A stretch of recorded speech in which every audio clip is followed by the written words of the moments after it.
नमस्कार, times of Swaraj में आप सबों का स्वागत है और मैं हूं संतोष सिंह। हालांकि जिस खबर पर हम चर्चा करने जा रहे हैं उस खबर का कोई मतलब नहीं है, क्योंकि हर कोई इसी काम में लगा हुआ है कि किसी तरीके से जुगाड़ लग जाए और नौकरी हो जाए। अभी टीआरई 4 का वैकेंसी भी नहीं निकला है और पटना में गैंग ऑपरेशन शुरू कर दिया है। 15 लाख रुपया दीजिए, शिक्षक बन गए, 12 लाख दीजिए, स्टेट पास कीजिए और धड़ल्ले से बुकिंग शुरू है। कल पटना पुलिस गिरफ्तार किया, छापेमारी की, चलता रहता है। जो अजय कुमार सिन्हा किंग पिंग गिरफ्तार हुआ है, इससे पहले भी गिरफ्तार हुआ, ये भी नालंदे का है। 1-2 महीना जेल में रहेगा। अभी जेल में चला गया ना, टीआरई 4 के समय में ये जेले से काम करेगा, देखते रहिए। इसमें भी कोई दो मत नहीं है कि जेल जाने का या इस तरीके की चीज़ों को एक्सप्लोर करने के पीछे भी दिमागी हो कि चलिए पब्लिक का दिमाग उस तरह नहीं जाए कि कैसे खेल हो रहा है। याद होगा ना कि झारखंड में परीक्षा दिलाने के लिए बस पर चढ़ा कर जो ला रहा था, कई बस वाले सब लोगों को पकड़ा था, भूल गए। आप लोगों का यादाश्त कमज़ोर है, लेकिन हम लोग तो पत्रकार हैं, क्या करेंगे। हम लोग तो इस तरीके की चीज़ों को देखते हैं तो खबर तो बनाएंगे ही। एक मरे हुए मुर्दे के सामने बीन बजाते रहते हैं, जिसको भगवान ने मार दिए है, सिस्टम मार दिया है। भाई इनको नैतिक बल तो है नहीं, हम सब करप्ट है। मौका मिले तो हम अपने बेटा को 20 लाख देकर नौकरी दे देंगे, आपको मिलेगा, आप 20 लाख लेकर नौकरी दे दीजिए। खाली जुगाड़ सेट होना चाहिए, मिलना चाहिए। तो ये पूरे बहाली प्रोसेस में बिहार में 2005 से लेकर आज तक अगर आप गौर करिएगा, चीज़ों को देखिएगा, तो आपको ये साफ दिखेगा कि एक खास जिले की संख्या जबरदस्त है, जबरदस्त। हर वैकेंसी में सारा लगता है जैसे वशिष्ठ नारायण सिंह वहीं पैदा लिया है, नालंदे जिला। सब आपको सब जगह मिल जाएगा। क्वेश्चन सेटर से लेके क्वेश्चन बाहर लाने से लेके क्वेश्चन को परीक्षा बीपीएससी में चले जाइए, खाली नालंदा ब्रांड आपको मिलेगा। जितना बहाली सेंटर है वहां आपको नालंदा के लोग मिल जाएगा। मांग लीजिए आरटीआई, सब जगह वही स्थिति है। मतलब दशकों बाद हम कह सकते हैं कि बिहार में पहली बार जितेंद्र कुमार जो है सिपाही बहाली में कुछ किसी का नहीं सुने।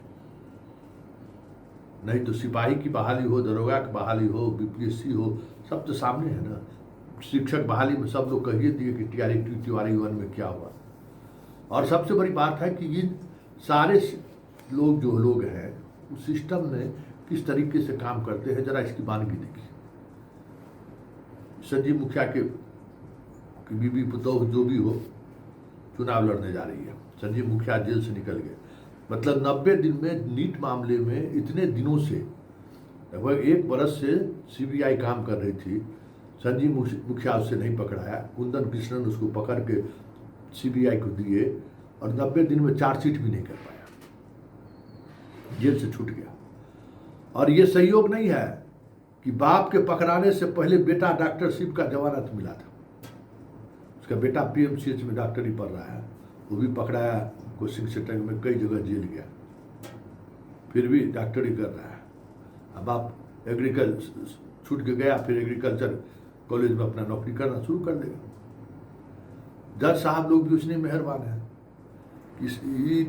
डॉक्टर साहब का जो है पिताजी संजीव मुखिया जी को गिरफ्तारी पर रोक लगा दिए थे, किसी भी तरीके का गिरफ्तारी नहीं होनी चाहिए। कितना कितना मकसद करके पुलिस को फिर दूसरा वारंट लेना पड़ा था उसकी गिरफ्तारी। एक खिला रहे तब ना, एक कहते ना, यहाँ हर डाल साख पर उल्लू बैठा है, अंजाम गुलिस्ता क्या हो गया। और पब्लिक भी उसी में खुश है कि चलिए बढ़िया है, पैसा दे के हो जाए तो बात बढ़िया है।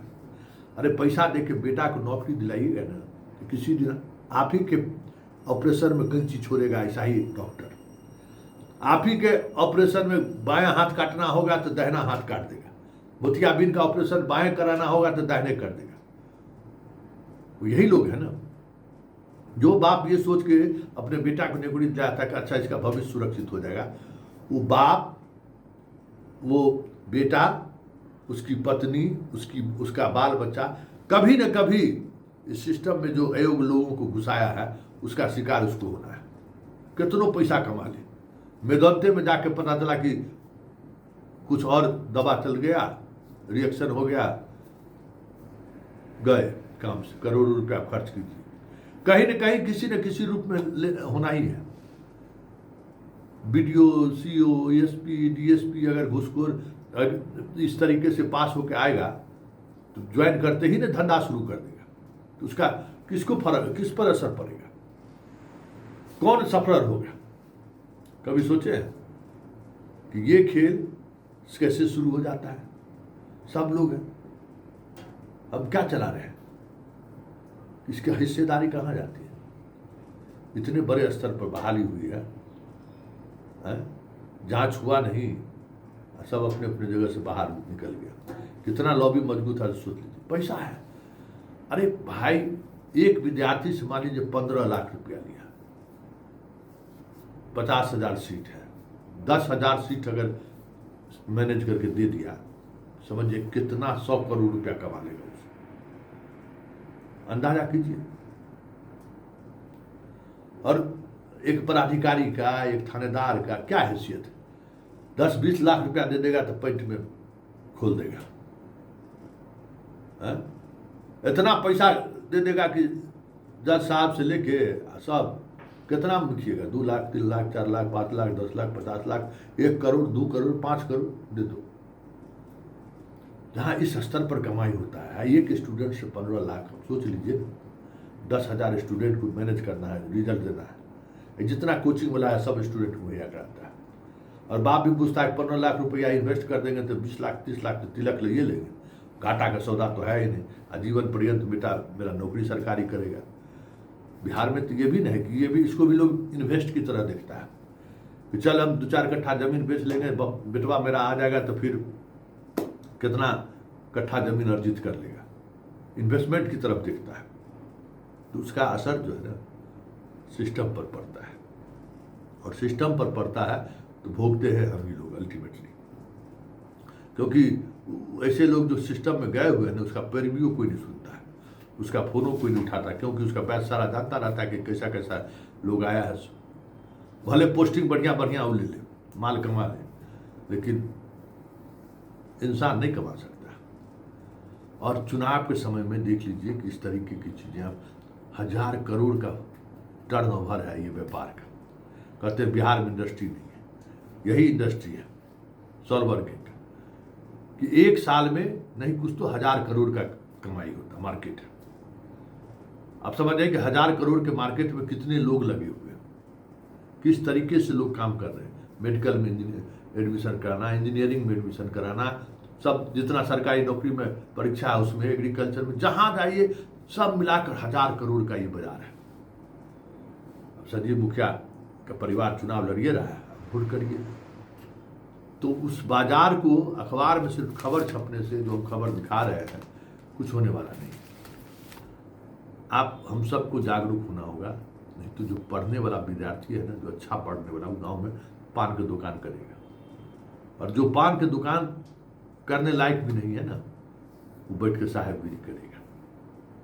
आजकल जो अराजकता इतना फैल गया है, इतना स्तर पर जो घुसखोरी बढ़ गया है, वैसे ही ऐसे अयोग्य लोग के सिस्टम में आने से हुआ है ना। तो सिस्टम में आने से देश भी कमजोर होगा, समाज भी कमजोर होगा, सिस्टम भी कमजोर होगा, और अल्टीमेटली जनता भुगतेगी। ये समझ में नहीं आ रहा है, चलते चलिए।